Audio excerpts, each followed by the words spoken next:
Aqui é o Zodíaco falando.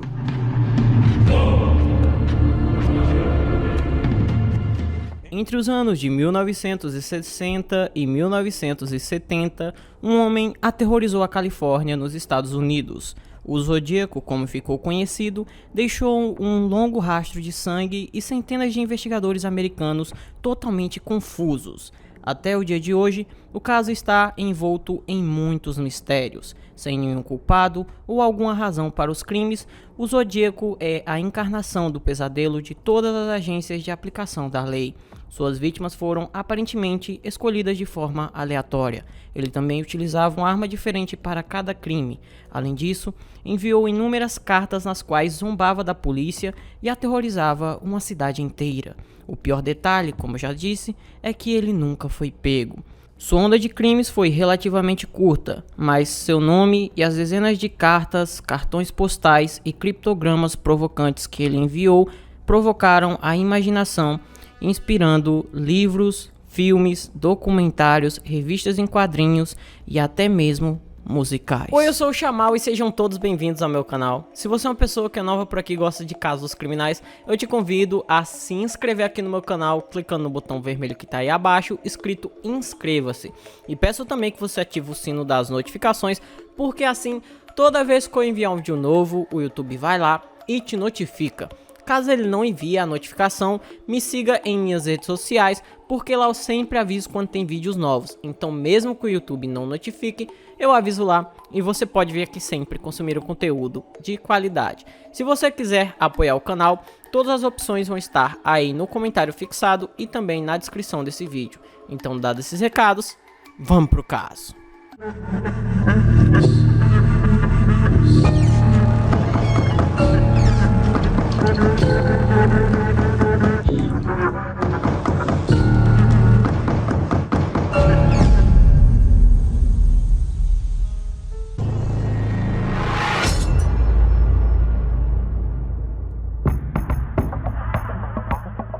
Em nossa época, o problema do assassinato em série tornou-se particularmente evidente, tanto por causa de um aumento significativo no número de assassinatos em série, quanto por causa do aumento da atenção dispensada pela mídia por esse tipo de crime. No entanto, o fenômeno não é novo, mesmo que o termo serial killer seja bastante recente. No imaginário coletivo, é difundida a ideia de que o assassino em série é um sujeito muito inteligente, uma espécie de gênio do mal que entra em competição intelectual com aqueles que tentam capturá-lo.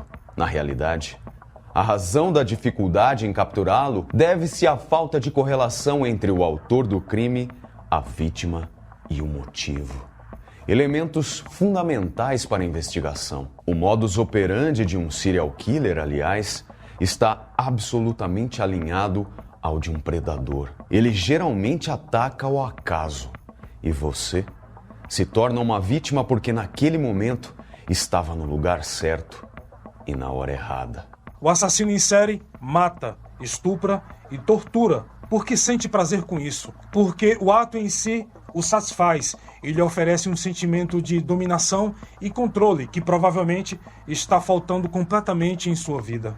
A ideia assassina de um serial killer não pode ser inibida e precisa ser implementada custe o que custar, para garantir o seu próprio bem físico e emocional. A empolgação da caça, portanto, o leva à ação. A crônica policial é rica em histórias de psicopatas que matam desenfreadamente, desafiando abertamente as autoridades policiais com mensagens enigmáticas. Mas o caso do assassino do Zodíaco é exemplar à sua maneira, e ele pode ser definido como um dos mais misteriosos desde a época de Jack, o Estripador.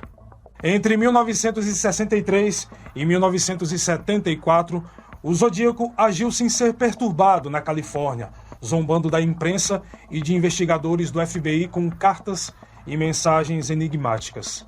A primeira ação do assassino do Zodíaco provavelmente remonta a 4 de julho de 1963, quando Robert Domingos e Linda Edwards foram mortos com vários tiros disparados de uma pistola calibre 22, semiautomática, armada com munição Winchester da série Western Super X. O casal estava em uma praia, perto de Lompoc.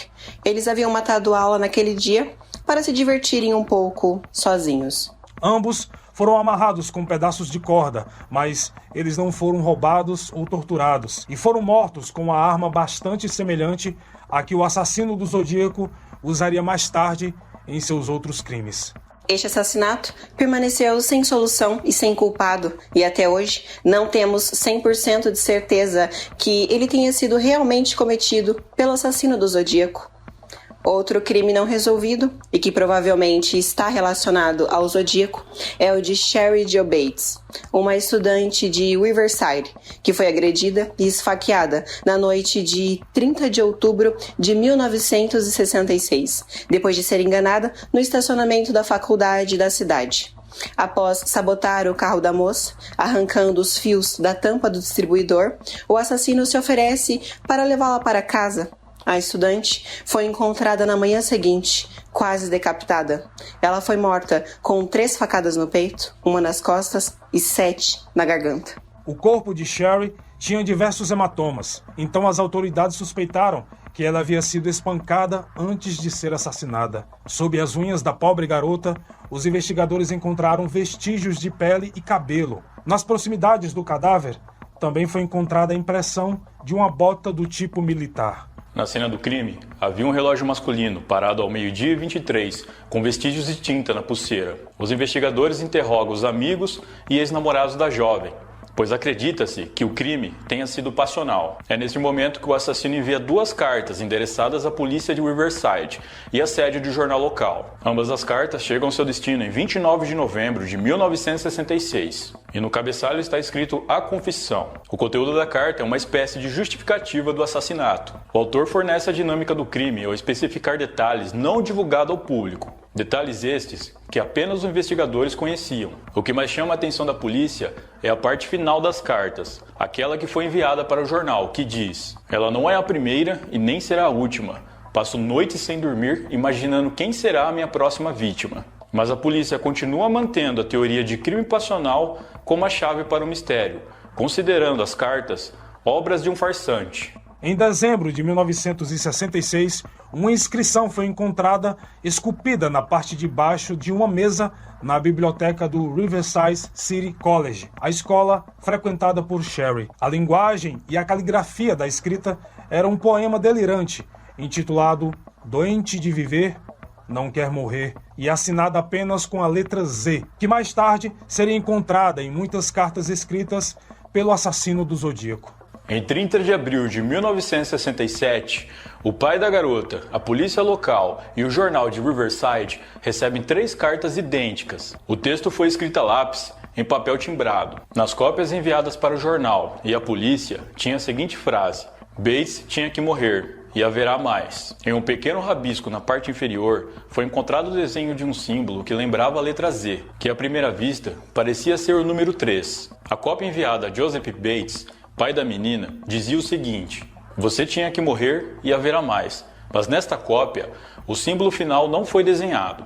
Ainda hoje, o assassinato da jovem Sherry não foi solucionado. Os investigadores nunca abandonaram a teoria de crime passional, embora admitam que as cartas teriam sido escritas pelo próprio assassino do Zodíaco, talvez para ele ser creditado pelo crime como uma forma de assustar a todos. Mas oficialmente para a polícia, a atividade do assassino do Zodíaco começa em 20 de dezembro de 1968, quando o assassino mata 2 jovens namorados, David Arthur Faraday, de 17 anos, e Betty Lou Jensen, de 16 anos.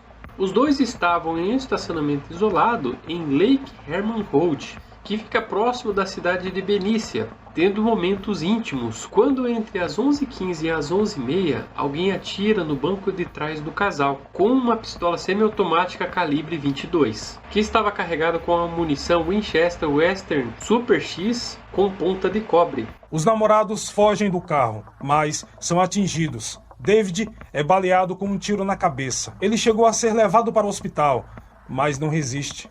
Beth é atingida por 5 tiros nas costas e morre instantaneamente.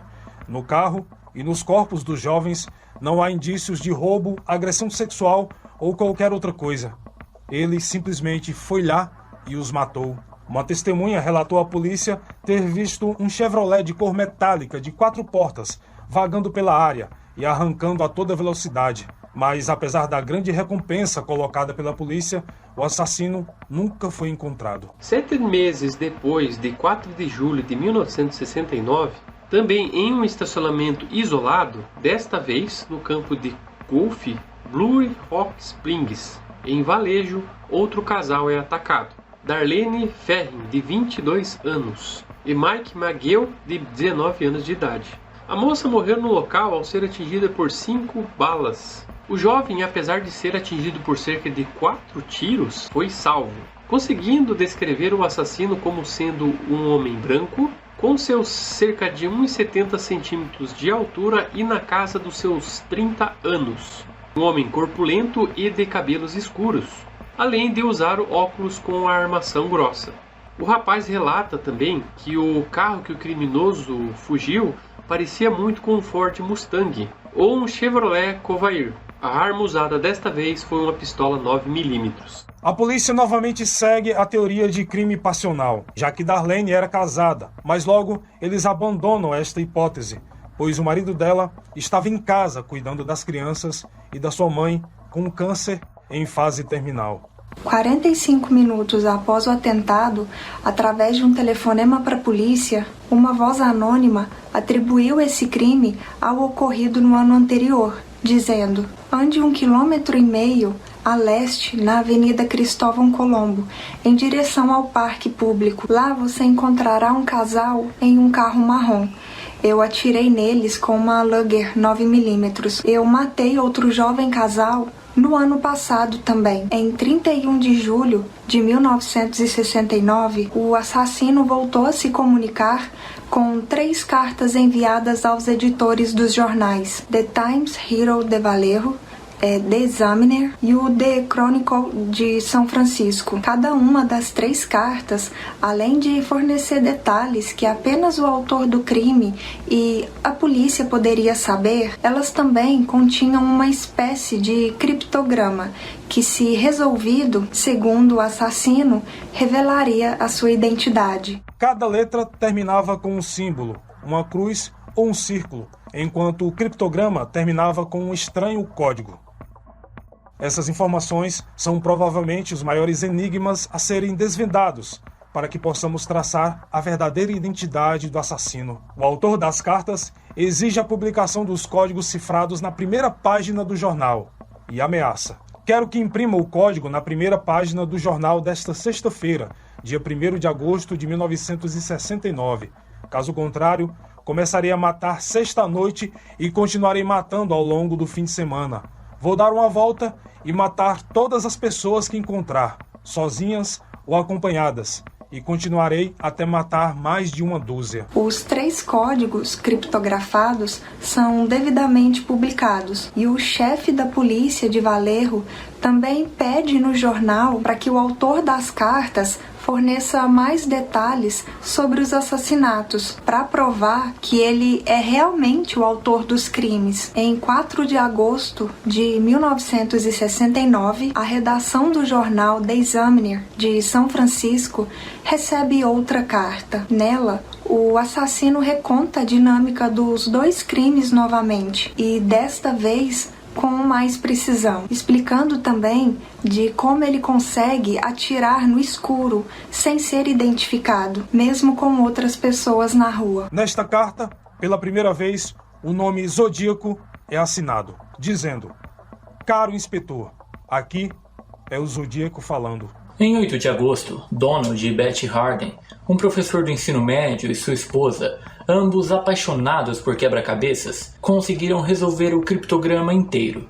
A solução do enigma é uma declaração horripilante. Gosto de matar pessoas porque é muito mais divertido do que qualquer jogo selvagem que você possa jogar na floresta. O homem é o animal mais perigoso e emocionante de todos para matar. Algo que me dá a experiência mais emocionante é ver as vítimas chorando como uma garotinha. A melhor parte é que quando eu morrer, renascerei no céu e todas as minhas vítimas serão minhas escravas. Portanto, não vou lhe dar meu nome, senão você tentará me impedir de aumentar a minha coleção de escravos para a vida após a morte. O significado dos últimos 18 símbolos, o que parece ser uma assinatura, nunca foi esclarecido. Em 27 de setembro de 1969, o Zodíaco retorna para falar sobre si mesmo com outro crime. Cecilia Ann Shepard, de 22 anos, e Brian Calvin Hartnell, de 20, dois estudantes universitários, estão em um local isolado dentro de seu carro, em um estacionamento perto do lago Berryessa.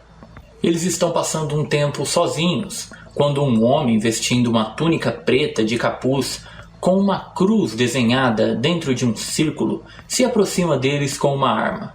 O homem misterioso diz então que acabou de escapar da prisão Deer Lodge e que precisa de dinheiro e um carro para fugir para o México. Depois de conseguir o que queria, ele amarra o casal e começa a esfaqueá-los. Ao todo foram 10 facadas na moça e 6 no rapaz. A moça morreu no local devido ao sangramento, mas milagrosamente Brian sobrevive e conta à polícia a nova faceta do Zodíaco. Antes de partir, o assassino escreve na porta do carro do casal com um giz preto o seguinte: Valerro, 20 de dezembro de 1968, 4 de julho de 1969, 27 de setembro de 1969, 6h30, com uma faca. O casal é encontrado por um pescador que avisa imediatamente a polícia. Enquanto isso, cerca de 1 hora depois, o Departamento de Polícia de Napa recebe uma ligação anônima de um homem que afirma ser o autor do ataque. Eu gostaria de relatar um assassinato. Não, um duplo assassinato. Os corpos estão a 3 quilômetros ao norte da sede do parque. Eles estão em um Volkswagen branco. Fui eu. A polícia rastreia a cabine telefônica de onde a ligação foi feita, pegando algumas impressões digitais no local. Menos de um mês depois, em 11 de outubro de 1969, o taxista Paul Stein é morto com um tiro na cabeça com a arma 9mm. O assassinato ocorreu por volta das 22 horas, na esquina da Avenida Washington com a Cherry Street, no bairro Presidio Heights, em São Francisco. Antes de fugir, o assassino corta um pedaço da camisa ensanguentada do motorista. 3 testemunhas dão uma descrição genérica do assassino. Ele seria um homem branco e corpulento, entre 25 e 30 anos, com cerca de 1,75 m de altura, cabelos escuros e vestindo uma roupa preta. 2 dias depois, a redação do jornal San Francisco Chronicle recebe uma carta assinada com uma cruz e um círculo. Dentro dela está o pedaço da camisa ensanguentada da vítima. Desta forma, o autor da carta não só confirma sua responsabilidade no assassinato do taxista, mas insinua que ele poderia roubar um ônibus escolar à luz do dia e matar todas as crianças nele. E mesmo assim, a polícia não pegaria. Mais 2 cartas são entregues, ambas enviadas para o jornal San Francisco Chronicle. Na primeira, datada de 8 de novembro de 1969, o assassino envia outro criptograma, que nunca foi decifrado. A segunda carta chega em 9 de novembro do mesmo ano e tem um conteúdo muito ameaçador. Aqui é o Zodíaco falando. Desde o final de outubro matei 7 pessoas. Estou muito chateado com a polícia, que conta muitas mentiras sobre mim. Portanto, vou mudar o método de coleta de escravos. Não vou anunciá-lo para mais ninguém. Quando eu cometer um assassinato, eles parecerão furtos, mortes violentas ou acidentes insignificantes, etc.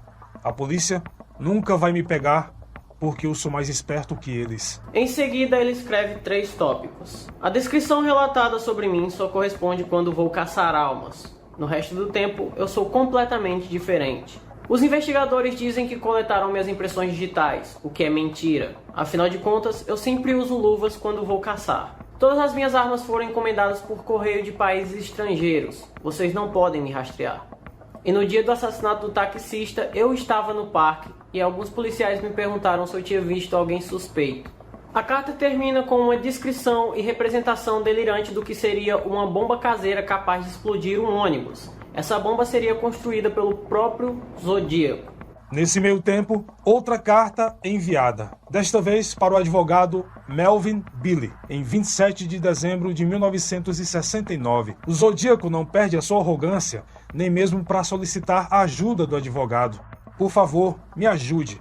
Não vou manter o controle por muito tempo. 2 outros episódios também são associados ao Zodíaco, mesmo que eles não tenham acontecido de acordo com seu modus operandi. O sequestro de Kathleen Jones e sua filha em 22 de março de 1970, sequestro esse que aconteceu próximo a Patterson, e também o desaparecimento de Donna Ann Lass em 26 de março de 1970. Ela desapareceu em Salt Lake Tahoe, que fica em Nevada. O sequestro de Kathleen Jones aconteceu quando ela estava na beira da estrada com seu carro quebrado.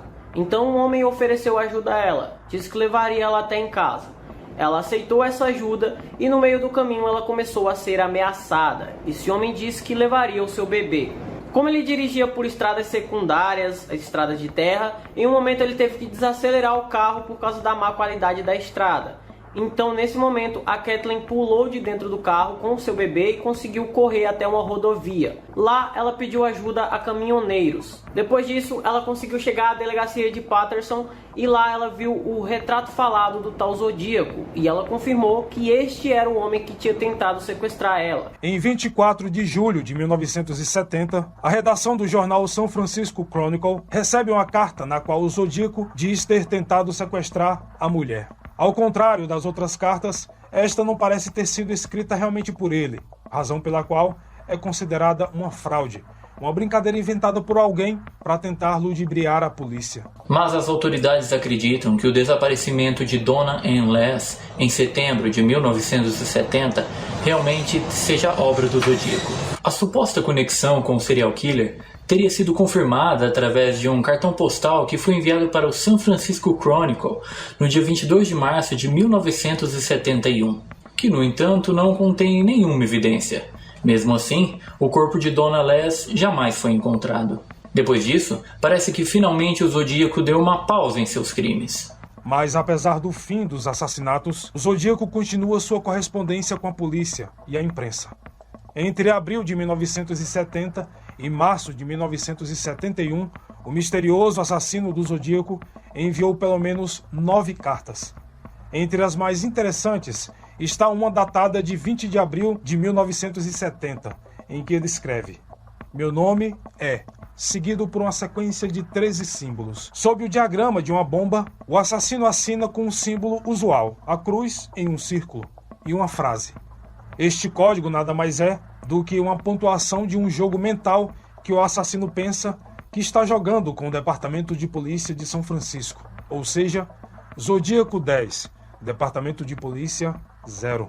Outra carta chama a atenção pelos apontamentos enigmáticos ligados ao anúncio da presença de uma bomba, datada de 26 de junho de 1970, que foi enviada para o San Francisco Chronicle. Em um mapa da Baía de São Francisco, o Zodíaco traça uma variante da sua assinatura, sempre uma cruz em um círculo, mas dessa vez como se fosse uma mira apontada para o Monte Diablo, que é uma montanha situada no condado de Contra Costa, na Califórnia, com os números no topo e ao lado as seguintes palavras: LO0 deve estar voltando para o norte magnético. Anexado ao mapa, uma nota diz: usados em conjunto com este código, o mapa dirá onde coloquei a bomba. Você tem até o outono para encontrá-la. Um mês depois, em 26 de julho, o Zodíaco fornece à polícia uma pista para decifrar a carta de 26 de junho. O código do Monte Diablo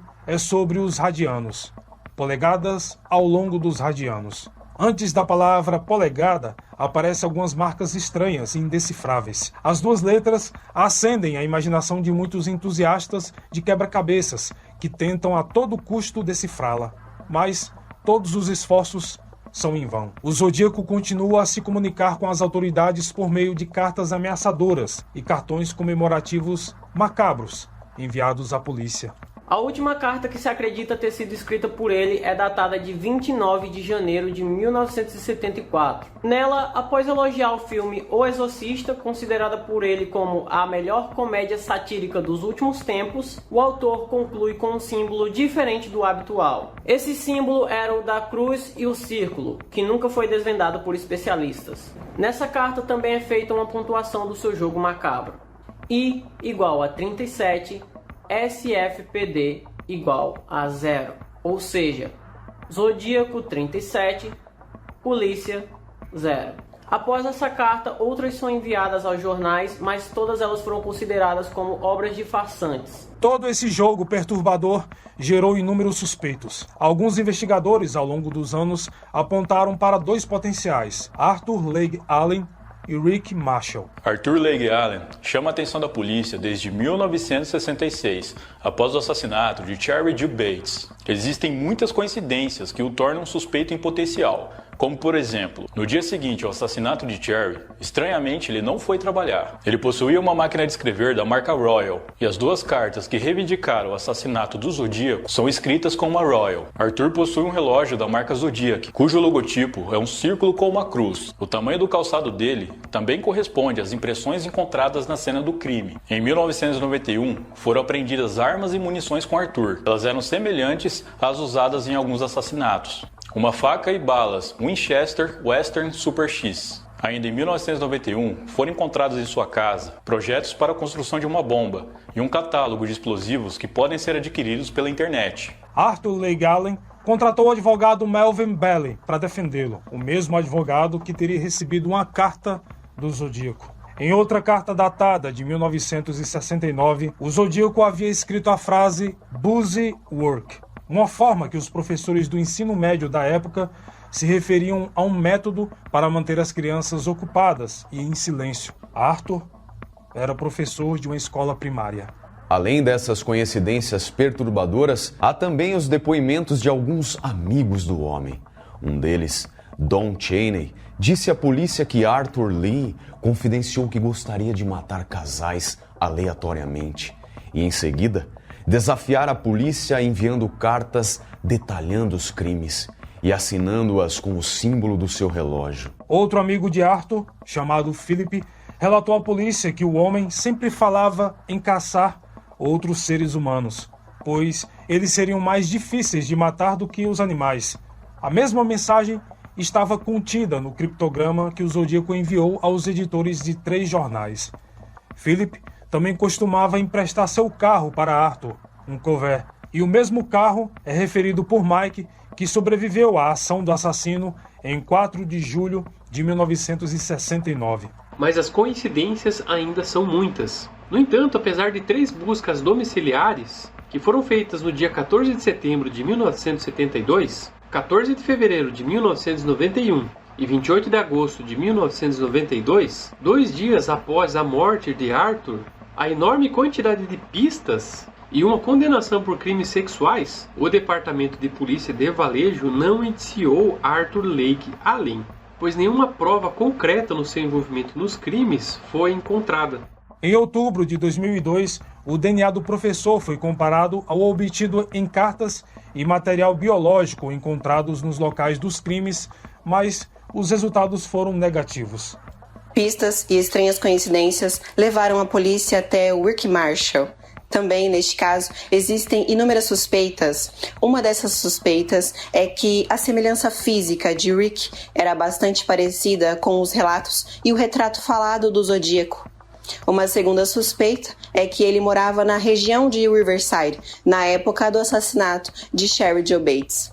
Em 1969, Rick morava em São Francisco, na Scott Street, bem próximo à área onde o taxista Paul Stein foi morto. O Rick também possuía uma máquina de escrever da marca Royal. Ele tinha resmas de papel idênticas às utilizadas nas cartas enviadas pelo serial killer. Rick também costumava usar uma caneta e lápis do mesmo tipo, utilizadas para escrever as cartas enviadas pelo Zodíaco. Sua caligrafia, de acordo com os especialistas, também tinham muitas características em comum com a do assassino. Ele tinha até um carro muito parecido com o descrito por um dos sobreviventes do Zodíaco. Rick também conhecia métodos de construção de diagramas elétricos, muito semelhantes aos criptogramas criados pelo próprio Zodíaco.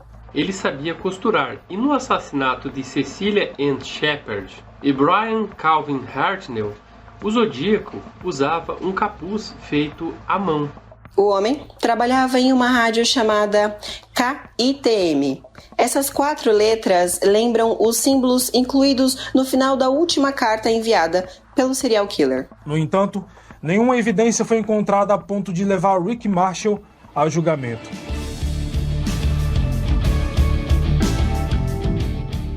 O assassino do Zodíaco teve uma influência significativa sobre o clima intelectual e artístico americano.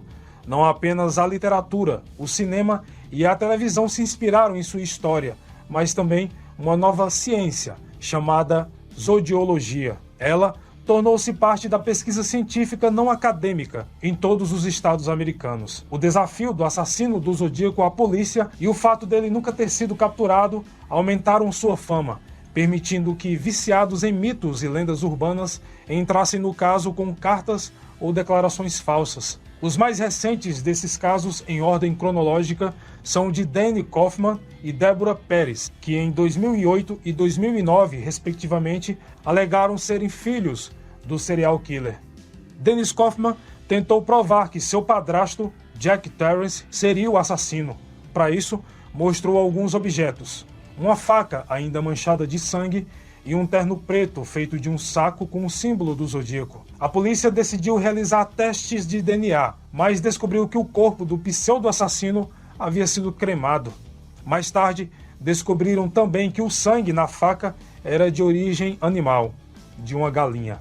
Deborah Pérez também afirmou que seu pai, Guy Ward Hendrickson, que morreu em 1983, aos 68 anos, era de fato o assassino do Zodíaco. E ela afirmou isso usando apenas um par de óculos como prova. Ao mesmo tempo, ela afirmou não só que era a autora involuntária de algumas cartas falsas, mas que seu pai a levou consigo em pelo menos 2 assassinatos. Após as declarações de Pérez, a polícia descobriu que a mulher já havia confessado em outras ocasiões que era filha legítima de John Kennedy e certa vez alegou ser a neta de Jack, o Estripador. Em 2004, o caso do Zodíaco foi arquivado como inconclusivo pelo Departamento de Polícia de São Francisco.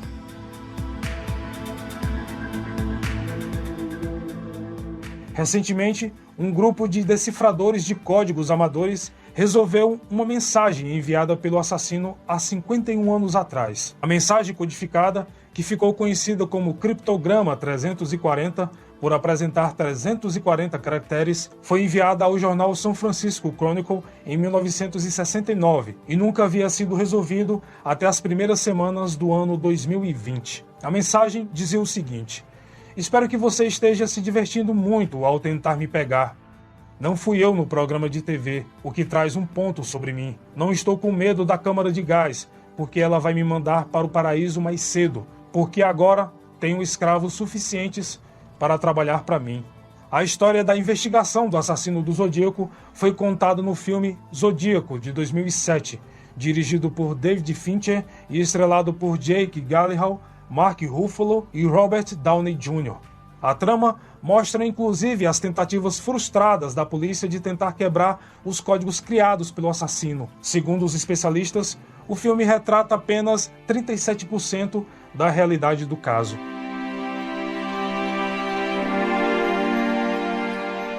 Sem dúvida, a fixação homicida, somada ao prazer de desafiar as autoridades em um delírio de onipotência, ajudou a moldar um indivíduo terrivelmente perigoso, enquanto ao fato de o assassino do Zodíaco nunca ter um nome e um rosto, contribuiu para criar um mito talvez maior do que realmente ele fosse. Um assassino em série perfeito. Então, esse foi o vídeo de hoje. Espero imensamente que vocês tenham gostado da forma como eu narro o caso e nunca do que essas pessoas fazem. Se você gostou, deixa seu like aí, se inscreve no canal, compartilha para todos os seus amigos, me siga em minhas redes sociais. Por hoje é só, até a próxima e tchau!